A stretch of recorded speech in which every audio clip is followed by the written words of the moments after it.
NBA sudah lama dikenal sebagai liga basket terhebat di seluruh dunia, dan menjadi juara di liga ini tentu tidaklah mudah.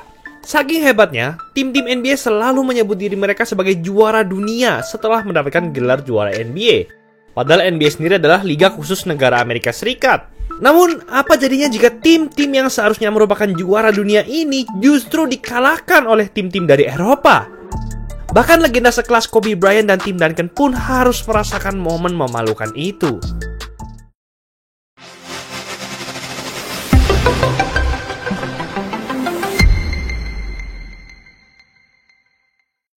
Amerika Serikat memang sering menyebut-nyebut dirinya sebagai juara dunia dalam olahraga basket.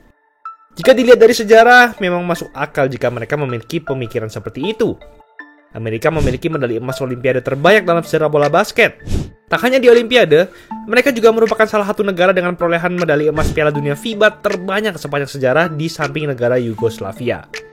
Dengan susunan pemain timnas Amerika yang semuanya merupakan pemain NBA, maka pastinya hal tersebut menjadikan NBA sebagai liga basket terhebat di dunia dengan talenta-talenta yang jauh melampaui negara lain. Tiap tim yang berhasil memenangi final NBA pun akhirnya menyebut diri mereka sebagai juara dunia, karena mereka telah mengalahkan pemain-pemain hebat yang sudah dianggap memiliki kemampuan yang mengalahkan para pemain di liga luar Amerika. Tapi, apakah mereka memang pantas disebut sebagai juara dunia? Dulunya mungkin mereka pantas. Namun, seiring berjalannya waktu, olahraga ini sudah berkembang semakin pesat di berbagai belahan dunia, khususnya di Eropa. Di zaman modern ini, tim-tim Euroleague ternyata sudah mampu untuk mengalahkan mereka yang baru saja dinobatkan sebagai juara NBA. Hal tersebut pertama kali terjadi pada 2010. Saat itu, LA Lakers yang baru saja mengalahkan Boston Celtics dalam 7 pertandingan untuk menjadi juara NBA, harus berhadapan dengan tim basket Barcelona yang juga baru saja menjuarai Euroleague. Jadi, pertandingan kali ini bisa dibilang sebagai ajang penentuan siapa yang menjadi juara dunia, karena juara dari dua liga terhebat di bumi ini bertanding melawan satu sama lain. Pertandingan ini berlangsung pada 7 Oktober 2010, dan siapa sangka ini yang terjadi. Ricky Rubio jugando la bola para la bomba, se va hacia adentro rompiendo Matt Barnes, canastón de la bomba Navas. Vaya robo, posada. Que viene el Barça y aparece Costa Perovic. Era un base. No han tenido los Lakers actuales, no tienen un jugador que está moviendo tanto equipo como movía. ¡Bingo! Roger Grimau con Pete Michael al corte de Ricky Rubio. ¡Oh! ¡Qué lujo! Navarro ahora contra Pau, juega para Terence Morris. Este de lado a lado para Pete Michael, se levanta de 3 Pete Michael. ¡Sí! Va a jugar de 3, cuidadito, se la juega desde muy lejos, no anota, rebote Costa Perovic, el partido está ahí, el partido es del Barça. Pertandingan tentu saja berlangsung sengit dari awal hingga akhir. Namun pada akhirnya, Barcelona lah yang berhasil keluar sebagai pemenang dengan skor akhir 92-88. Lakers mungkin awalnya beranggapan bahwa ini hanyalah sekedar pertandingan pramusim saja. Namun, pada akhirnya mereka memiliki niatan untuk memenangi pertandingan ini. Tapi mereka gagal. Lakers tidak memiliki banyak alasan terhadap kekalahan ini. Kobe Bryant bermain selama 25 menit dalam pertandingan ini. Ia hanya berhasil memasukkan 2 dari 15 tembakannya. Artinya, ia hanya memiliki akurasi field goal sebesar 13,3% saja. Sangat buruk. Sebagian besar tembakannya hanya berasal dari free throw saja. Di saat Kobe sedang bermain jelek, rekan-rekannya tidak bisa membantunya dan tidak dapat memberikan performa yang berarti. Lakers secara keseluruhan tidak bisa mencetak 1 3-point pun dari 14 percobaan. Sangat mengecewakan untuk sebuah tim yang baru saja menjadi juara di liga terhebat di bumi. Pau Gasol pun telah bermain sebanyak 36 menit. Ia mencetak 25 poin, namun akurasi field goal-nya hanya 33,3%. Pemain andalan Lakers lainnya seperti Derek Fisher, Lamar Odom, dan Metta World Peace juga telah diberikan waktu bermain yang banyak. Akan tetapi mereka masih gagal untuk meraih kemenangan melawan Barcelona. Di sisi lain, Lakers malah harus menyaksikan strategi permainan Barcelona yang jauh lebih sempurna di depan mata mereka sendiri.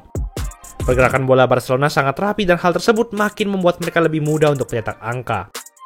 Pilar scoring mereka, Pete Michael dan Juan Carlos Navarro, masing-masing mencetak 26 dan 25 poin. Menjelang pertandingan berakhir, Kobe yang selalu berhasil untuk mencetak tembakan-tembakan penentu kemenangan di NBA, justru dikunci habis-habisan oleh Barcelona dalam pertandingan ini. Tulisan juara dunia dalam tiap banner kejuaraan Lakers pun patut dipertanyakan, karena mereka telah kalah begitu saja oleh tim yang hanya memiliki 3 orang saja yang pernah bermain di NBA. Namun, jika menurut kalian kekalahan Lakers ini sudah cukup memalukan, maka kalian tidak akan menyangka seberapa malu tim juara NBA yang satu ini. San Antonio Spurs berhasil menjadi juara NBA pada 2014. Mereka pun dikenal sebagai tim dengan strategi offense yang rapi dan efektif, sama konsepnya dengan tim-tim EuroLeague. Pada 8 Oktober 2014, mereka ditugaskan NBA untuk memulai pramusim mereka di Eropa, dan mereka akan berhadapan dengan Alba Berlin di Jerman. Sebagai informasi, jika dibandingkan dengan tim-tim lainnya di EuroLeague, Berlin bisa dibilang sebagai tim yang biasa saja. Bahkan mereka tidak terkualifikasi ke dalam EuroLeague pada musim 2013-2014 dan hanya menduduki peringkat 3 di klasemen Liga Basket Jerman, yaitu Bundesliga. Meski begitu, ini yang mereka lakukan kepada Spurs. Hammonds to the rim, strong, cleaned up by Gaffar. Made it a 10-footer. Clifford Hammonds was the defensive player of the year in the Bundesliga last. Hammonds penetrating. Soft floater is good for Cliff Hammonds. That was impressive. Rebounded though by McLean. McLean forcing his way inside. He'll go to the line with a chance at a three-point play to chase. Redding backs up. 3. Good. It's a one-point game. Stolen away. Berlin with a chance to win it. They do! Wow! Berlin berhasil menang dramatis atas Spurs dengan skor akhir 94-93 setelah buzzer beater dari Jamal McLean.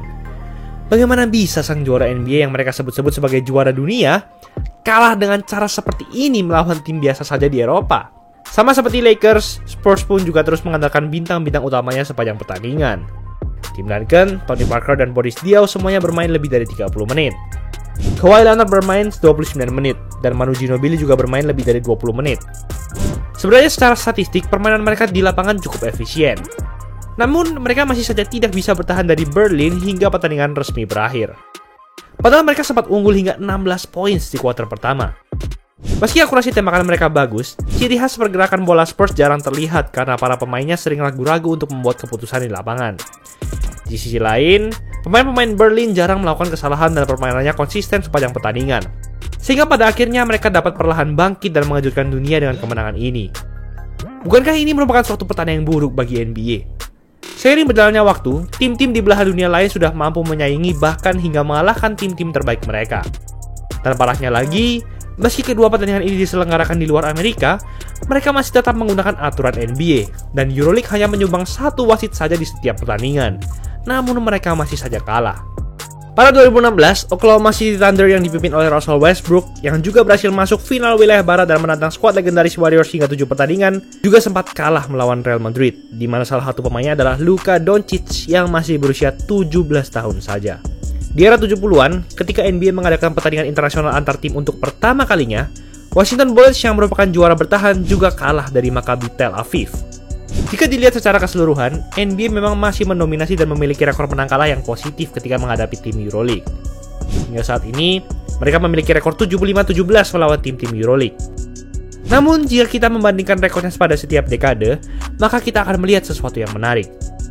Yang awalnya mereka tidak terkalahkan di era 90-an, tim-tim NBA jadi mulai sedikit kewalahan di era-era berikutnya dengan jumlah kekalahan yang terus meningkat. Ditambah dengan beberapa kekalahan tersebut berasal dari juara-juara NBA, tim-tim di EuroLeague pasti setidaknya bisa memiliki pencapaian yang jauh lebih baik dibandingkan beberapa tim jika mereka bermain di NBA.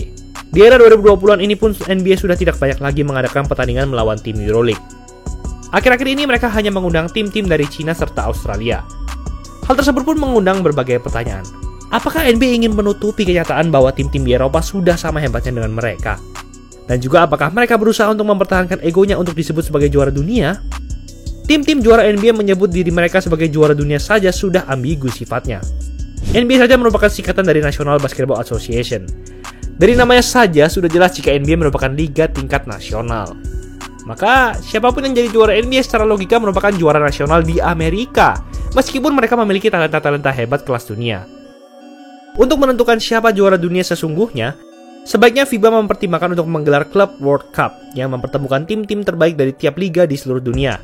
Sama seperti apa yang diadakan FIFA di olahraga sepak bola.